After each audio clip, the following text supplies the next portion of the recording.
And then for my friends and family, just I was loyal, I was loving, I was caring, and I tried my best to help everybody.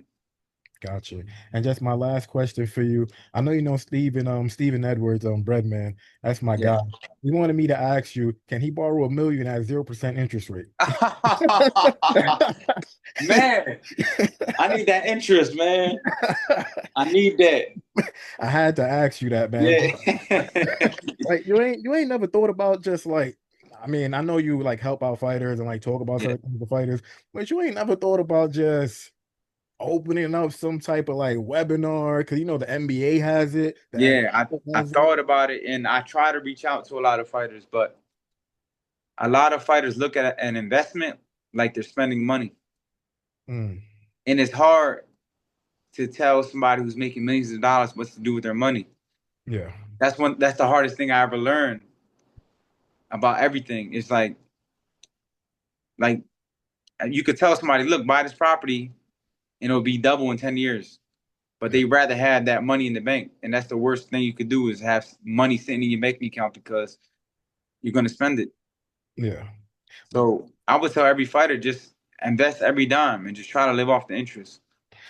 I would just You know what love I mean? I would just love to know, man, like where the hell did you like learn all of this like business When stuff? I was young, um, I used to always see fighters going broke over taxes and stuff like that. Yeah. So so number one, I just wanted to pay my taxes. Number two, my pop was like, you gotta buy real estate, you gotta invest. Mm, You know what I mean? You gotta invest. So my dad made me buy the real estate.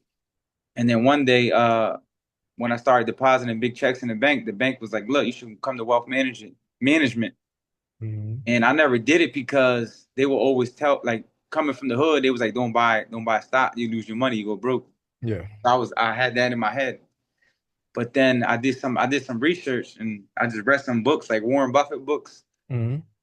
And then I read some Trump books. I know people ain't gonna like that.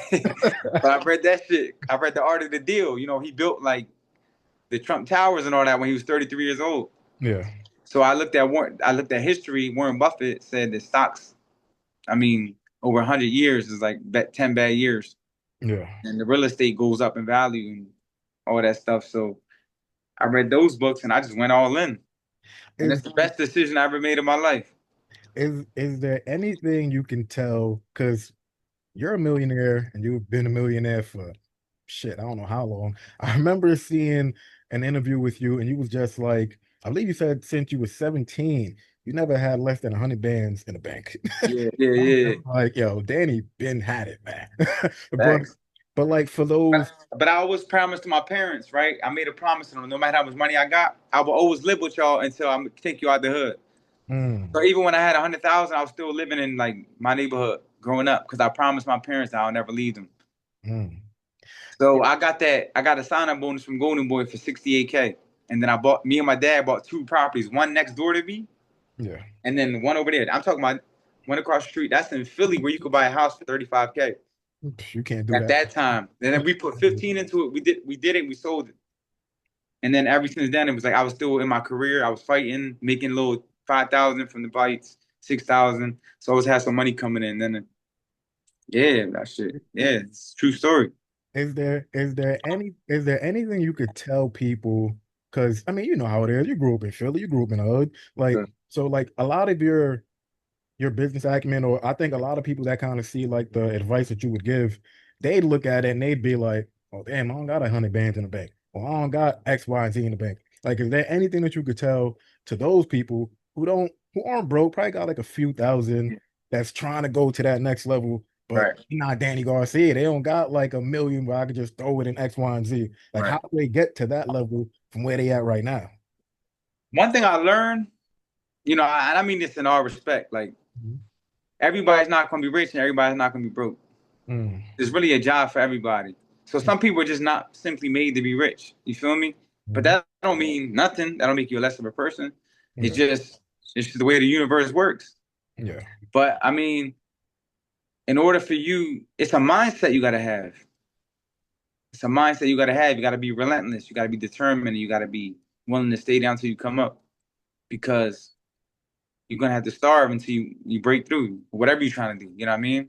Mm. So my advice is just, just know your careers, whatever career you choose, and that'll show you like if you're successful in that career, what type of income you're gonna do. I always knew that boxing, if I make it big, I can make millions. That's why I wanted to do it. Yeah. So it's funny because I actually walked into college one time. I remember when my career slowed down. I don't know if you saw that interview when I said I was gonna be a fireman. Yeah, I But did. in between that time, I actually went to a few colleges Mm. like to apply. Okay. And they was like, you graduate school in 4 years and your first job, you get 35 to 40K. And I was like, man, I already got that shit. So I'm gonna do that. I said I'm gonna take my chances of being a world champion. In 4 years, I'll be a world champion. That's exactly what happened. Nah, You that's gotta believe in yourself. nah, that's betting You know? on yourself big time. I ain't Yeah, gonna lie. facts. I bet on myself. I rolled the dice. Nah, look, man, I appreciate you taking the time to talk to me. This was a really, really fun interview, man. You was really great to talk to, man. Hopefully we can do it again. At one more thing, Hmm. it's your team. So I owe it all to Al Heyman and Angel Garcia. Without them, I probably wouldn't be here right now. Gotcha. Facts, man. Yes, sir. I'm gonna shoot Breadman a text, let him know you said it was cool. Yeah, tell them I'll do it for 2%. I That's a low got rate. The bank is like 7, 8% right now. I got you, man. I will let him know right now, man. Appreciate you, brother. Hope Hey, you have a great day. appreciate it. For sure. You too. Cool.